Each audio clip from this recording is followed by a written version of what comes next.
So here's a true story. So me and my wife, we stay up one Friday night. It gets late. We head to bed. It's about 11:30 at night. I fall asleep in front of the TV. My wife's in bed. She's reading or doing her homework for her online classes. All of a sudden, something startles me. I hear something. I jump out the bed. I'm ready to defend the house. My wife reaches over, looks at me, and says, "Hey, where you going?" I said, "You ain't hear that? It sounded like somebody just broke into the house." She said, "Boy, if you don't get your butt back in the bed, you just farted real loud and woke yourself up, dumbass."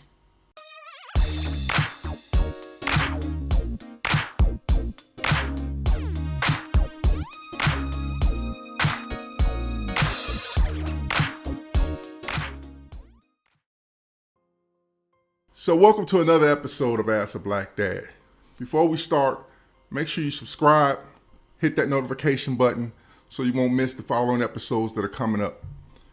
Now, in this episode, I got a question, and this question says, "Hey, Black Dad, what do you think about the Breonna Taylor decision?" I wanted to take this question and look at it from many different ways, but I'm going to talk to you first about two incidents that leads into the Breonna Taylor decision or no decision. One is, I retired from the sheriff's department as a jail supervisor.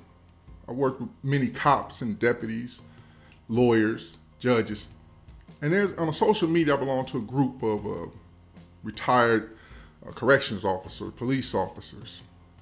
And during the Mike Brown protests, there was an email being circulated in this group, and it said that the Chicago gangs were going to the cities, going to different cities in America, looking to shoot or injure cops. This email said that it came directly from the FBI. One of the guys who's in the group with me, who I know, he commented, he said, I wish they would do it. He said, "Because I can't wait. That's why I pack extra clips with me when I go out." This officer lives in a suburb that's 85% white, 3% black. I think the Hispanic population, you couldn't even count as 1%. The rest of the population would be Asian or Middle Eastern. In this suburb, the most thing they worry about, maybe kids going into someone's refrigerators in the garage stealing beer, open cars left open, they steal out an open car, a couple of DUIs every now and then, but that's really all they worry about. And here he is telling everybody that he's packing extra ammunition, anticipating his interaction with black and brown people, especially young boys, young men. And when I brought that to his attention, I said, "You're already gearing up for a fight that was brought to you by somebody named Make America Great 237-8. So the FBI didn't send this out to your department.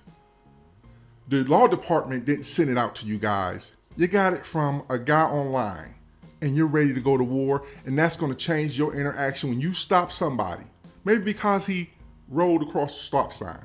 Maybe because his taillight is out or anything. And if they're black or brown, you already come with confrontation in your heart. You already want to fight." Of course, they jumped on me and got all mad. I said, "You are already looking for it." Another thing I want to talk about is Charles Kinsey. Charles Kinsey was in Miami, Florida, and he worked with mentally challenged adults. He was a therapist, I think. One of the residents had got out, mentally challenged, and he had a toy fire truck with him. Charles Kinsey did his job and went to protect that man, try to get him back in. Someone called the police. Charles Kinsey said, "I'm going to do something to make sure I don't get shot." Charles Kinsey laid down on the ground, on his back, put his hands up in the air, and was screaming his name, where he worked at, and he was saying, "Please do not hurt that man right here. All he has in his hand is a fire truck. He's mentally challenged. We're trying to take him back." Charles Kinsey knew he was, hey, ain't nothing happening to him. SWAT gets to the scene. Charles Kinsey's hands is up. One of the guys on the SWAT team shoots Charles Kinsey while they're talking to him in his leg. Then they run over there and cuff Charles Kinsey before they take him to the hospital. The union, the police union, says that officer is a hero because he could have killed Charles Kinsey, but he didn't. He only shot him in the leg. What? Needless to say, later on, that officer did get found guilty of a minor misdemeanor of his job. He lost his job, but it won't be on his record, so he can become a cop somewhere else.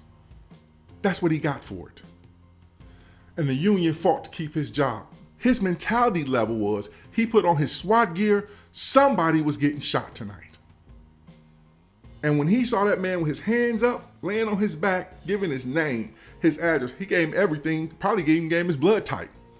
He still shot him. And the powers that be tried to defend it. And by the way, he still is eligible to be a cop somewhere else. Now, getting to the Breonna Taylor incident, I wrote some things down that caught my eye. The story I told you in the beginning of me being asleep, being woke up because I supposedly, per my wife, passed gas and was so loud, but I didn't know what it was. The police went to Breonna Taylor's home, knocked on her. They say they knocked on her door after introducing themselves as police. The funny part about that is the body cameras that the citizens paid for, that the tax dollars paid for, weren't on. In fact, they fired the police chief, in June, July, because they had another incident where when the shooting happens, for some reason, they don't turn their body cameras on. Police ask for a lot of things. They say, we want more equipment, we need better raises, and most of the time, those levies are passed. Schools have to suffer, but most people would invest in the police department. The one thing that the people said we wanted was to have the camera, so that way the camera would let us know, did you introduce yourselves as police? The camera would tell us, but you had, for some reason, decided not to turn them on. So we don't know what happened, and we're supposed to take your word, what you said happened, when all you had to do was turn your camera with that interaction, and we would know for sure. Other people said that they heard nobody say police, they just heard them knock at the door. They found one person who says, hey, I heard him say police, but the first time they interviewed him, he said he didn't hear it. That's neither here nor there. So now this guy's startled. The boyfriend wakes up, he grabs his gun, which he's allowed to have. He has a stand your right to defend your castle kind of law in Kentucky. He has a right to defend himself. He thinks someone's breaking in. Now remember, he has a gun, there's only one gun. He shoots, but they don't kill him. They don't kill where the threat is. They kill that female in her own house, Breonna Taylor. Where was she a threat at? She didn't have a gun. She didn't fire anything. Where was she a threat at? What was the mentality level when they hit the door? What was her right to defend her home? Her right to stand her ground? It reminds you of in Texas when the cop walked into the wrong house and all of a sudden her union and the judges and them wanted to say, okay, she has a right to stand your ground in his apartment. So the cops had a right to stand their ground in her apartment as they killed her. Then they kill her. Not only do they let her sit there, lay there and die, they offer no first aid. So they could have that's the simplest things of body cameras, or offering first aid when you know that she's hit. Make sure you hit the right person who's shooting at you. Then we go to the boyfriend. Now they arrest the boyfriend, and they find out, well, he has nothing wrong with him. There's nothing in his house. Nothing's wrong. And they say, well, let him go. We're going to let him go for now. The police chief, the union, puts out that he should stay in jail because somehow he shouldn't have the right to defend himself. We have to be always perfect when we deal with police and law enforcement, but they can make a mistake and move on. Ask Charles Kinsey. The cop says, "Ooh, my bad. I was wrong." He had to quit that job, but he can get another job. When they make mistakes and cost us our lives, oops, our bad, forgive us. But we have to be perfect. You ever seen the videos when young boys are so nervous they go to hand the cop something, cop just shoots them? Because he's already anticipating danger. And if he's wrong, oh well, who cares? I did what I did. Breonna Taylor was a terrible tragedy all the way around. But they could have went in trial and let a jury decide, was fair and honest, did these cops act right? Were these cops justified in what they did? And before you start anywhere, with me, you start with the one thing: how come they didn't have a body camera on? Don't tell me to trust.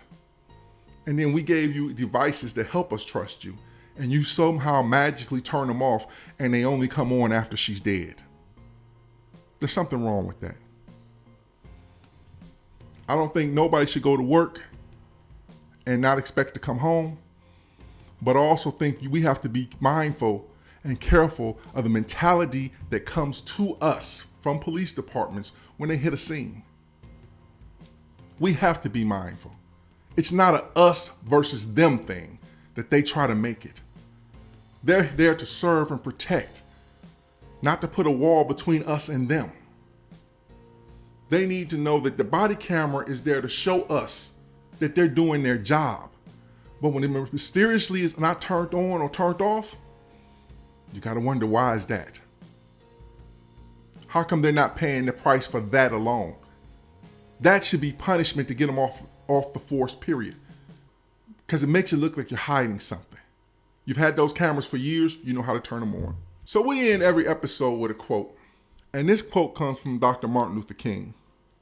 And he said, "We will have to repent in this generation, not merely for the vitriolic words and actions of the bad people, but for the appalling silence of the good people." People are sitting around right now and they're upset that people are protesting and want the police to do better. I had somebody send me a picture of a white female. She was handcuffed and a cop was kicking her in the face. And they wrote and they said, "We just wanted you to know, see, it happens to us too, but we don't complain about it." And I looked and I typed back, "Well, you should."